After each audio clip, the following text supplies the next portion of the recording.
Hey everyone, it's Ellie. I'm actually coming on here today to talk about a slightly different topic, and that is bullying. So I've never really addressed this topic on this channel, but seeing as it's anti-bullying week, I thought I should. So there's two instances in my life where I've been bullied. So in today's video I want to give you guys my experience, my advice, because I think it's really important that we unite against bullies and that we're here for each other, because bullying is a harsh reality and a lot of people do experience it, so it's important that we unite against bullies. My first instance of bullying was when I was around 8 years old. So I loved anything to do with boys. So I loved wearing boys' clothes, I loved playing football, my best friends were boys, everything about me was boyish. So naturally I wanted to cut my hair really short to look more like a boy. So that's what I did, and thankfully the people in my school year at the time were accepting. I never got any bullying. But then when I moved into a new school, because I was different and people weren't used to me, they would pick on me and they would ask me weird questions like, why have you got a boy's haircut? Things like that. Some of them were actually curious, so I didn't mind that, but then some of them were quite malicious about it, and there was one instance where I cried because I wasn't used to feeling this discrimination, and it was really difficult for me. But then once people got used to me and I kind of grew out of the phase, I started hanging around with girls and I grew my hair long, so I was like a normal teenager again. And then I got diagnosed with cancer. And you'd think a cancer kid wouldn't be bullied. Like, out of any moment in my life, that's where I thought there would be the least chance of me getting bullied, because who bullies a cancer kid? But I was wrong. There was a group called Team Ellie, which were a group of mums at the school who raised £16,000 for me, which very thankful for, so that I could do some bucket list ideas, things like that.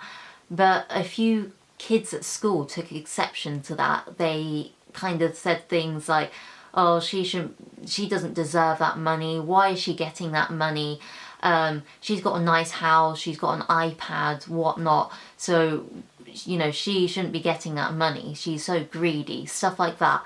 And that really got to me, because it made me second guess myself. It made me think, do I actually deserve that money?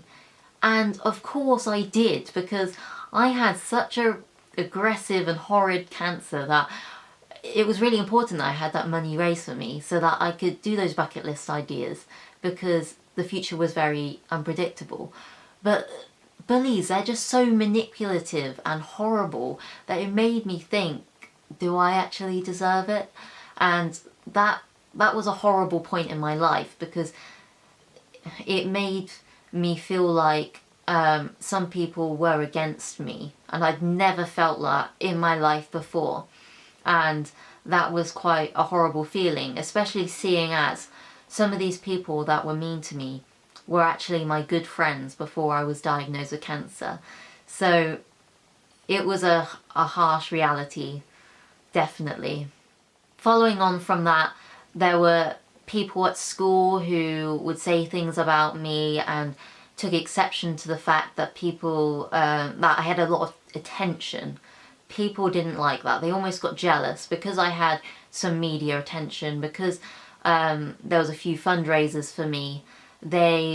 I guess they were jealous, but what were they jealous of? I had cancer, I had to do chemotherapy, I had the most horrible 18 months of my life. So, I don't know, but that's bullies for you. They're very narrow-minded. They don't look further than what they foresee, do they? And that's really horrible.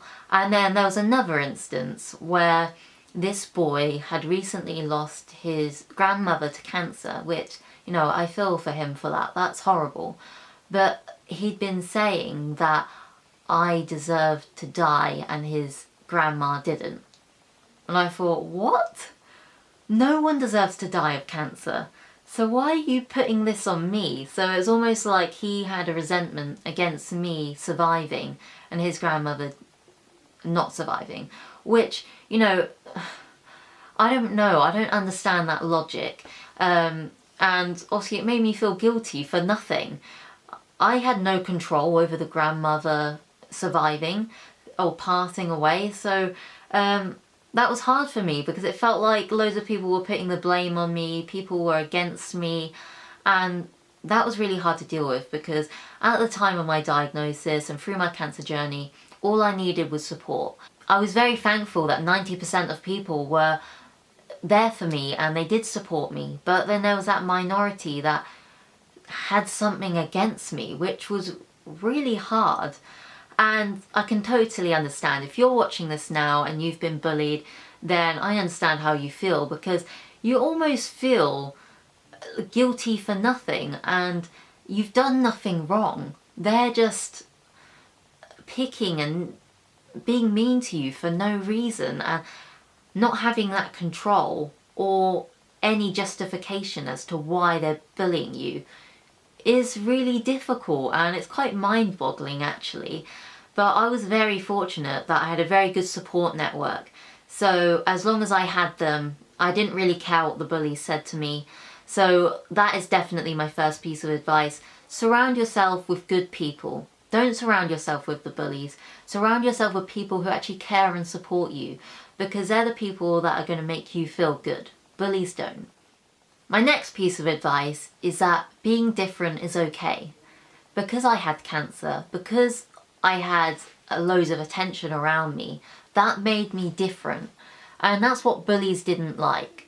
And I can still not understand that to this day, because being different is okay.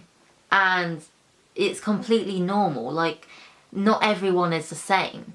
But no matter what the bullies say, let's say if you have a different haircut to everybody else or a different music taste, as long as it makes you happy, don't care what the bullies say to you, because they shouldn't dictate your life. So have confidence in yourself and just ignore what they say. I know that's easier said than done, but as long as you have a supportive family and friends, and you believe in yourself, then you'll be okay. So that's all I really have to say about bullying. I hope this video helped you. If you're sitting here right now and you're experiencing bullying yourself, then what I say to you is ignore the bullies, don't let them dictate your life, and believe in yourself. That's all you can do.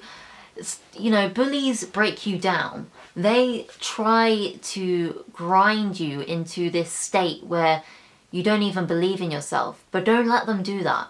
Believe in yourself, have confidence in yourself, because at the end of the day, if something that you do makes you happy, then go do it. Don't care what anyone else says about it.